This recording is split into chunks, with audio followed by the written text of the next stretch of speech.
All right, welcome back. Today we've got a special guest, James Oliver with Atlas Bars, and his assistant actually reached out to me, and I was excited when I saw his name because I've actually ordered and eaten Atlas Bars, and they're very good. And James, welcome to the show, man. Thanks for having me. Happy to be here. Yeah. So obviously, I just kind of gave it away. You own Atlas Bars, but give us quick intro, who you are, what you're doing, and then we'll kind of go from there. Yeah, sure. So, James, I started this company right out of college, and I grew up in the Northeast, went to school. I knew that I wanted to do something difficult once I got out of school. I always have just been drawn to doing difficult things. And I was like, well, I can't think of something that's more difficult than trying to start your own company. And I also wanted to have freedom over my time and kind of freedom over your own destiny. I think that's something that a lot of entrepreneurs desire, and a lot of the motivating factor for a lot of people who decide to set it on their own is you want to have basically autonomy over your time and over your future. And so that was the driving force for me. And so I started this company right out of school and not having really any expectation for what would happen. And here we are 7 years later. And it's still going. It's best year yet will be this year. And every single year we've grown and we continue to grow. So yeah, it's still just an exciting ride to be on. That's awesome. Well, and I want to dive into that because obviously there's a lot that goes into that, and you can't just decide to start a protein bar company out of nowhere. So yeah, kind of take us through that process. Sounds like you were in school. How did that thought process go? How did you land on, I want to start a protein bar company? Yeah, it's a great question. So I started in school. I studied a couple of languages. So I studied, going back to my comment on liking to do harder things, I studied Arabic first because that was, to me, the hardest language that the school offered. And I had no background in it. And I was like, let me just see if I can learn this. And then I switched halfway through to Mandarin. So I started studying Chinese. And as part of that study, I was going abroad to China. So I lived in a homestay in China for about 6 months. And while I was there, I knew that I was going to be having a very different diet than what I was used to in the States. I was training a lot. I was going to the gym pretty much every single day. And I knew that the diet was going to be just lower in protein overall. And so I wanted some way to be able to supplement that, something that I could take with me, have it every day, if not multiple times a day. And so when you start to put those kind of constraints around it, you're like, well, it has to be shelf stable. I have to be able to travel with it. It has to stay good for like 6 months at a time. And you kind of just arrive at the only really solution, which is something that's like a portable bar, which is like a food bar. So I initially made a couple hundred of them with my mom. She helped me out. We put them into Tupperware containers, brought them over to China with me. And then I got back after that. I had 1 year of school left. And I was like, I know that I don't really want to do the traditional path. And I wanted this product for myself. And because I wanted this for myself, I bet that there are other people out there that want this product too. And what made it different, what still makes it different, is that Atlas it's high protein, low sugar, clean ingredients. And I know that there's nothing else that really fits that bill, because if there was, then I would have just bought that and brought it over with me. So I kind of made it out of necessity because it was something that I wanted for myself. And then I kind of formed the way that I start things or try to start things is almost like a scientist, where I'm like, okay, I have this hypothesis that people will want this product. So how can I test that before committing like a huge amount of capital? I didn't like burn the boats and like mortgage a house to start it. I started with $5,000. So I started very, very small, and I just tested it. And I was like, let's see if I can sell 5,000 bars. If I can't, then I'll just have to eat 5,000 bars, which I'm okay with. And if I can, then I'll just keep going. So obviously I was able to, and we kept going. And here we are all this time later. But yeah, the drive really started with wanting to own my own time. And I was familiar enough with the bar market that I thought that there was a space for it, despite the fact that there's as many brands as there are in it. Yeah, no, I mean, when I was ordering your bar, and I still, I go through cycles of bars just to mix things up, but it's really hard to find a clean bar, kind of like we said, and protein and all that. That's how I landed on yours. But kind of take us back Because even if, I probably had a similar thought process, but I've never thought, you know what, I'm just going to start my own protein bar company. Because I don't even know yeah, I could probably bake some bars, but I have no idea how to manufacture those, distribute them, all that. How did you kind of just get over that and just decide, you know what, I'm going to figure this out. It's going to take a little bit of time, but I'm figure out, that whole process. It's funny. I just ordered some books off Amazon and I just started reading books. I think one of them was called like How to Start a Food Business. And so I just started reading books and I was like, all right, how do you actually do this? And after reading, I was like, oh, okay, this isn't like, yeah, there's some components to it, but like this isn't like rocket science. Like this is within my realm of competency. Like I can put food together and I can put food into a package.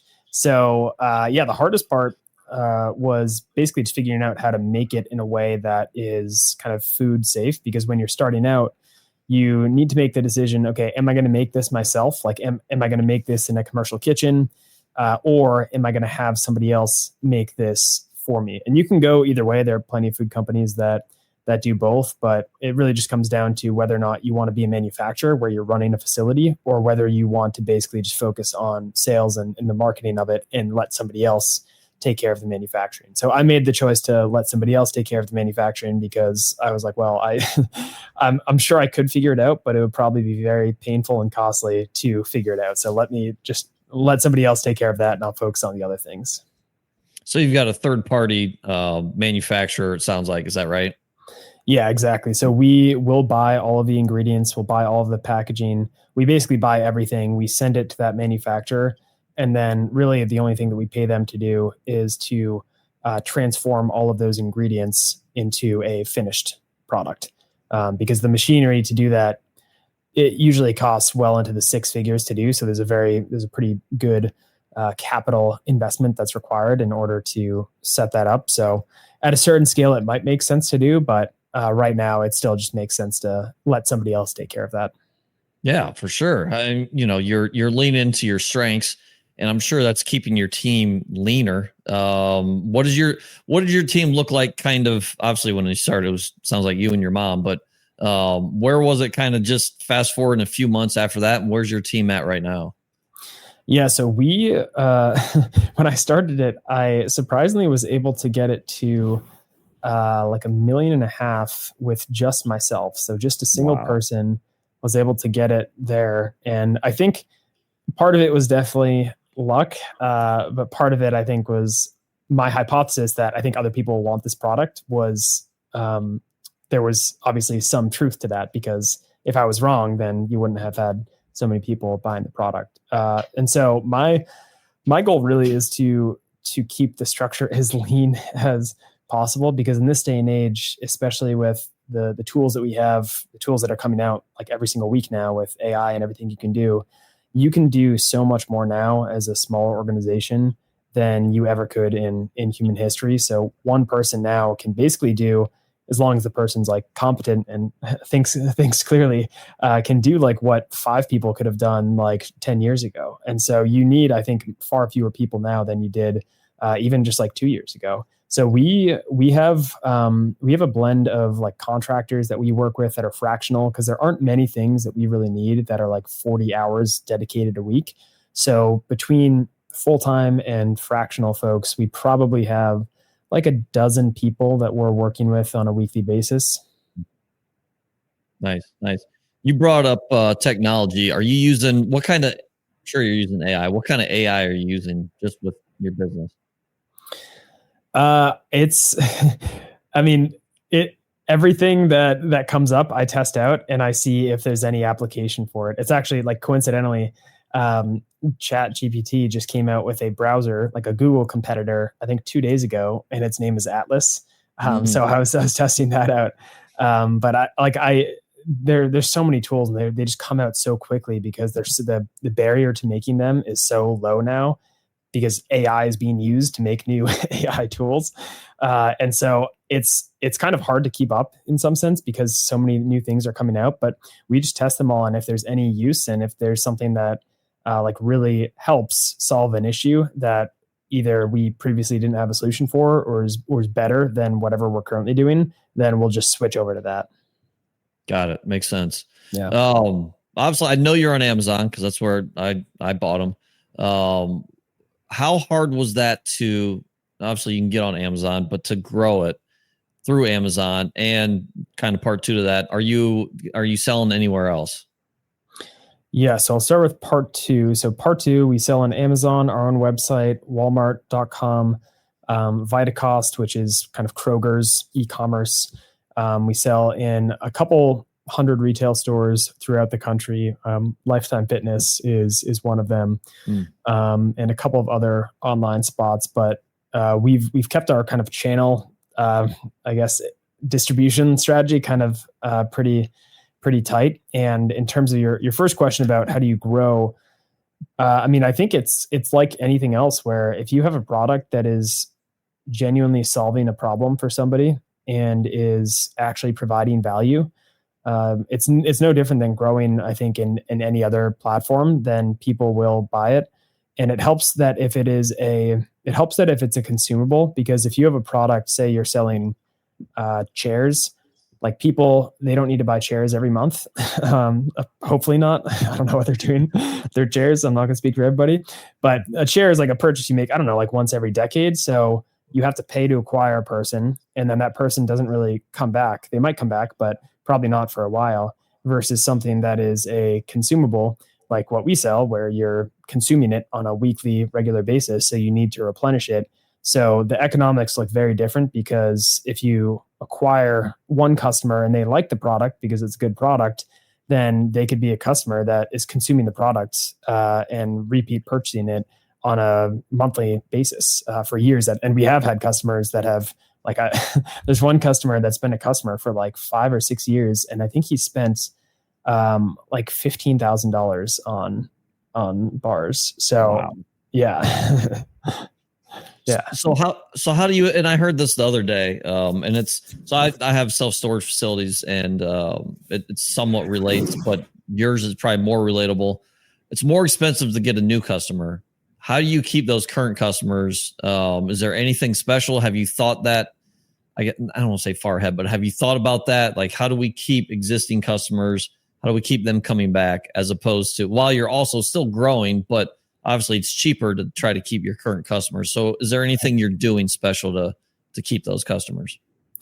Yeah, I think that's a great question. I think honestly, this is something that I've overthought a little bit in the past, where I thought that, like, oh, we need to do X promotion, we need to have like rewards program, whatever. And honestly, after talking to dozens of our customers, they just want like a consistent product that fills a need in their life. And if I think about my own behavior, like whether I go to Dunkin' Donuts or Starbucks, wherever I go to get coffee, I don't go there because like necessarily they're doing anything special. I know that they have like a consistent product that I like. And so I'm going to go back there as long as they continue to deliver on that. And so to your question on how do we make sure people come back, I think for us, the way that we think about it is if we just do everything we can do to make the best product possible, and to basically give people as few reasons as possible to switch to something else. So we were talking about how, like, we are one of the few that has clean ingredients. So you won't find a product that has less sugar, because the bars have 1 gram of sugar, if not less. So if you find something that has 0 grams, you're like, all right, I have a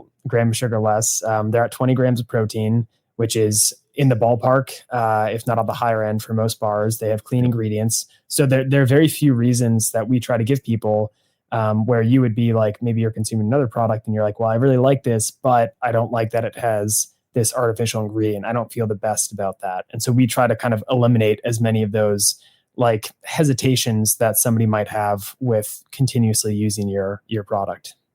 Yeah, that's great. Well, and you brought up subscriptions. And I think people are, I just saw today, we're Disney Plus. We're subscribed to so many things, right? And people just, every year it's like another $5, another $3 here.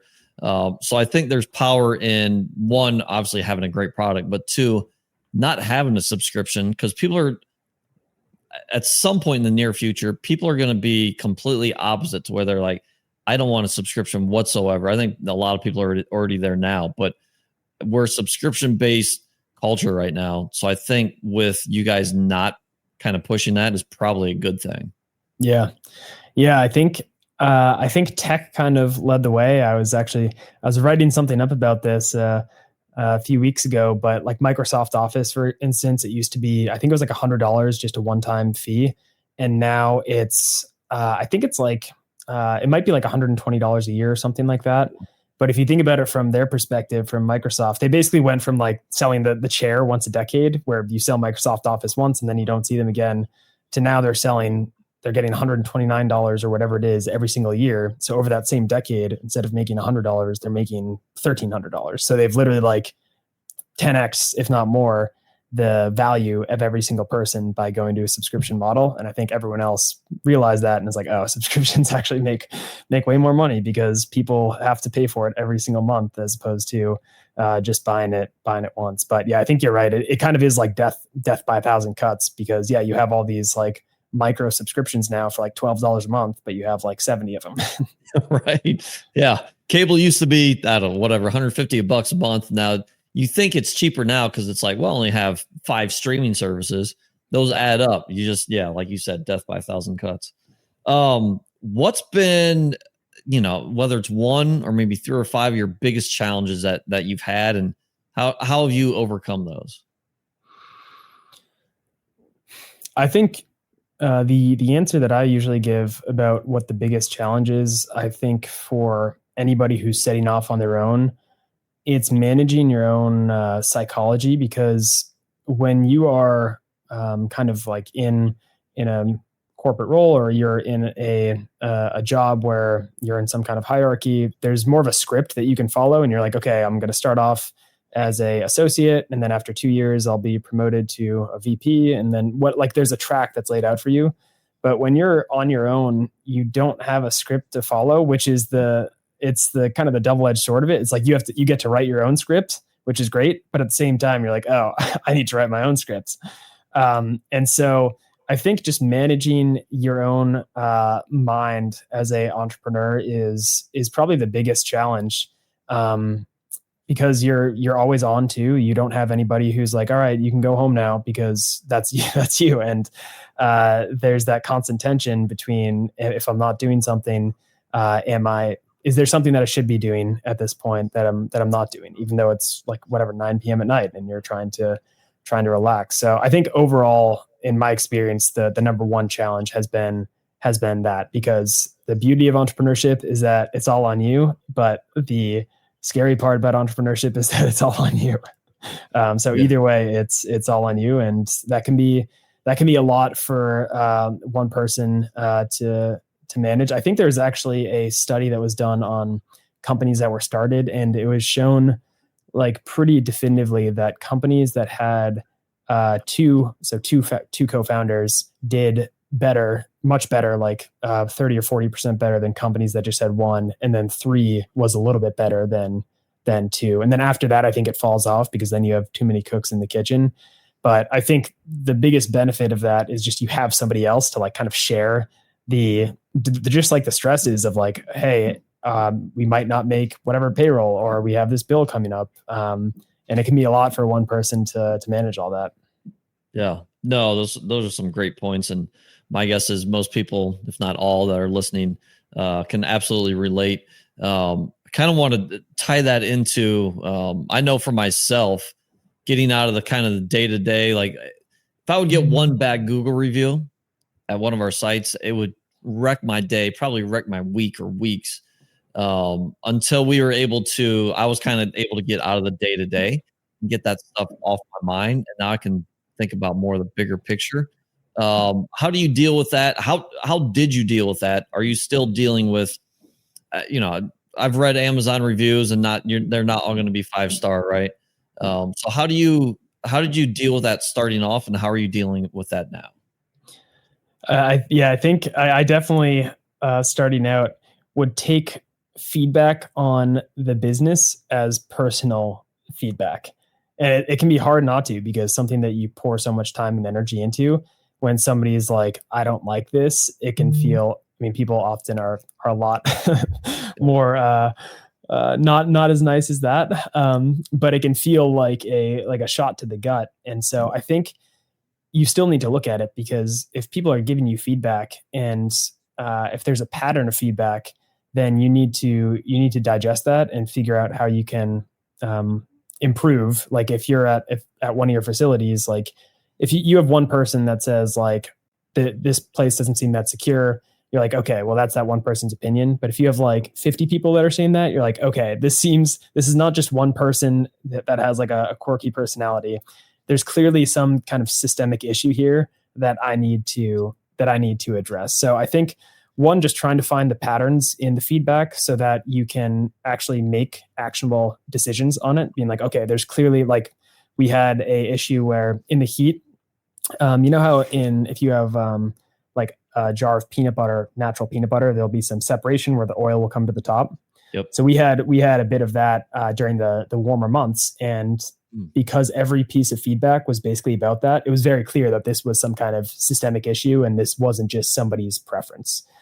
So to manage that, I think what I've kind of developed is just being more objective about it and being like, okay, this isn't about me. It's just like a reflection of the product, and how do I use this feedback to improve so that over time we can hopefully get this as close to zero as possible. And you're never going to get all of the negative Google reviews away. Like even the best products in the world, even like the iPhone, which has had probably like trillions of dollars of sales at this point, there are still people that hate it. So like even the best products in the world will still get people who do not like it. So you're never going to be able to address all negative feedback, but as much as you possibly can, I think is the goal. Yeah. Well, and yeah, with the, I mean, you're dealing with one, and I want to get into kind of what's in your bars too, but you're dealing with, like what you said, peanut butter. And actually I just had some this morning of my own peanut butter that the oil just comes to the top, right? Yeah. Organic foods are more, they're different, right? They're different than the processed foods that we're used to. The peanut butter that doesn't, and it's not good for you. But we're not used to those type of things. So my guess is you're probably dealing and have dealt with some of those things just because you're dealing with organic foods. Yeah.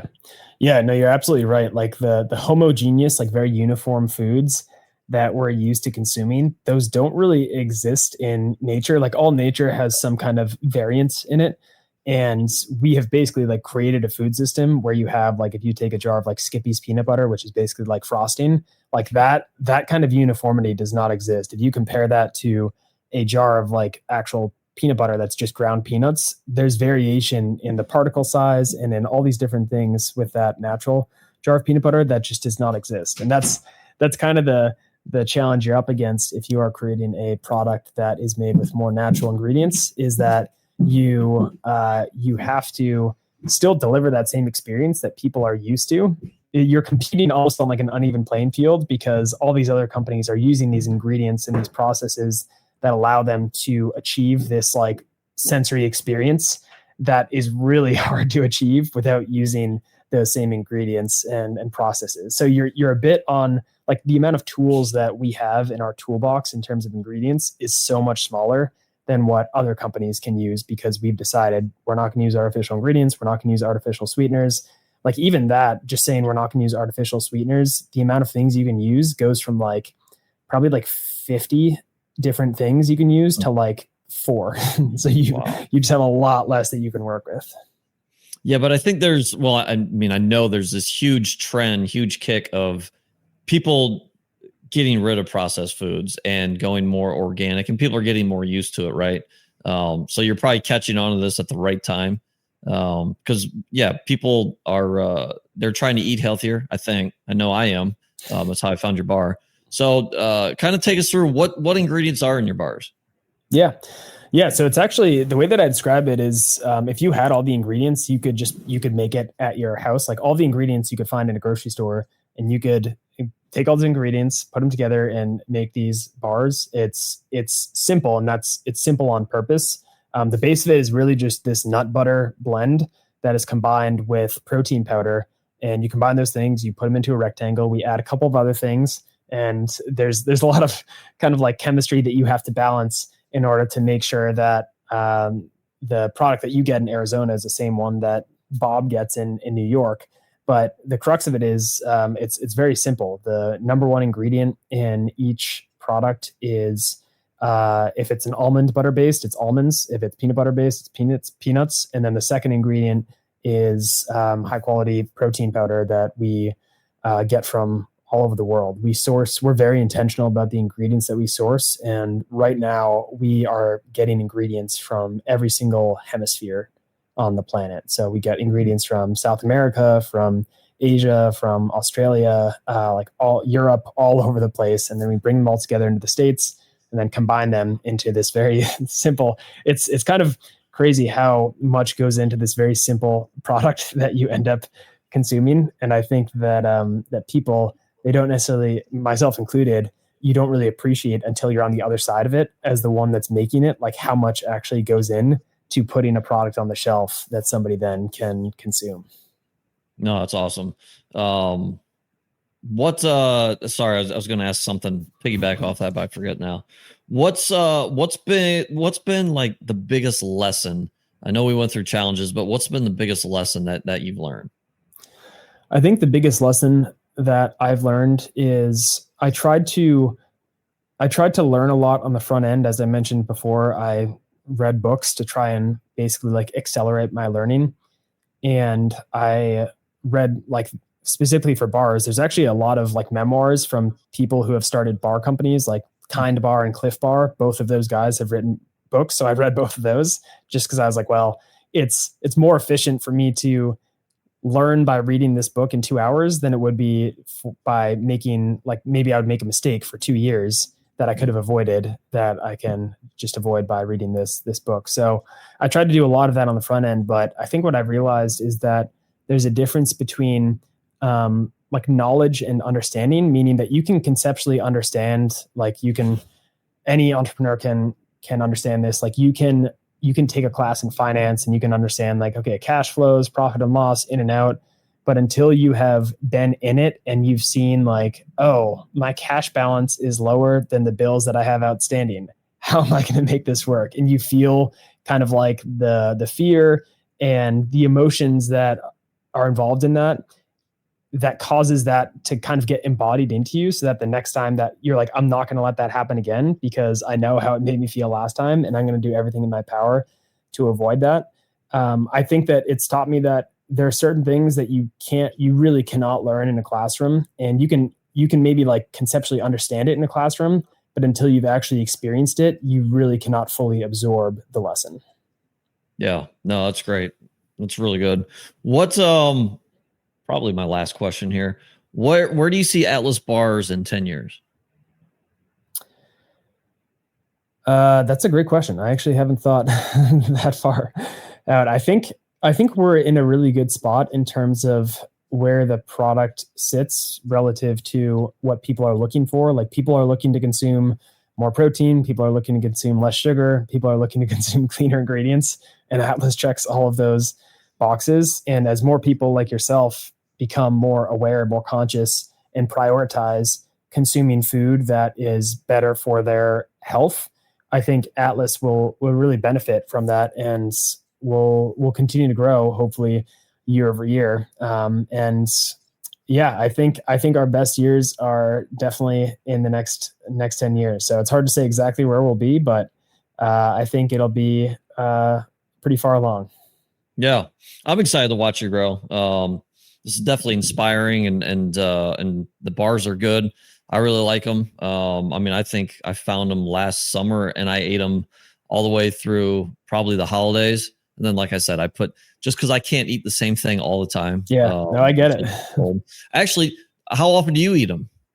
Put you on the spot. I'm pretty streaky. Like I don't know if I've had any this week, but last week I was having like 3 a day or 4 a day. Wow, so I won't that many a day. So 20 grams. Yeah. So you're getting 60 grams of protein a day from those? Yeah. The most I've ever had, in a day is 22. So I've had, yeah. And so that's another thing that I do like to share, is that I'm the number one consumer of this product. So I'm not going to make a product that I don't believe in. And I'm consuming it just like everybody else. It's not like I'm slapping this together and be like, oh, these like these suckers are going to buy this thing that I don't believe in. That's not at all what I do. Because as I told you in the origin story, I first and foremost was like, I want this for myself, and if I make this, I think that others would be interested in it too. So very streaky, but usually on average, like if I averaged it out throughout a year, it would probably come out to about 2 a day. Wow, that's awesome. No, that's awesome, because I don't think I can eat that many protein bars in a day. One is about it. Maybe I need to up my game a little bit. Are you on social media, or is that Atlas Bars on social media at all? Yeah, Atlas Bars is on social media. I dabble here and there personally, but Atlas Bars is probably the best way to keep up with us. Awesome. And we know we can buy it on Amazon. You said Walmart.com. Those are probably, it sounds like the 2 easiest ones. Yeah. Man, and the best flavor is the best selling flavor. 2 best selling are the peanut butter ones. So peanut butter chocolate chip, and we just did a salted peanut butter last month that is doing really well. It's just hard to beat peanut butter. Peanut butter is just too good. Yeah. And I remember I got the variety packs, but I definitely remember the peanut butter being really good. Cool. Cool, man. This has been inspiring. Awesome to hear your story. It's going to be really interesting to see where you go with this. I do recommend everyone go try it. Again, you can get them on Amazon. Everyone shops on Amazon. Go there, check them out. Atlas Bars. And again, appreciate you for coming on, man. I appreciate it. Thank you for having me. All right. We'll see you guys next time.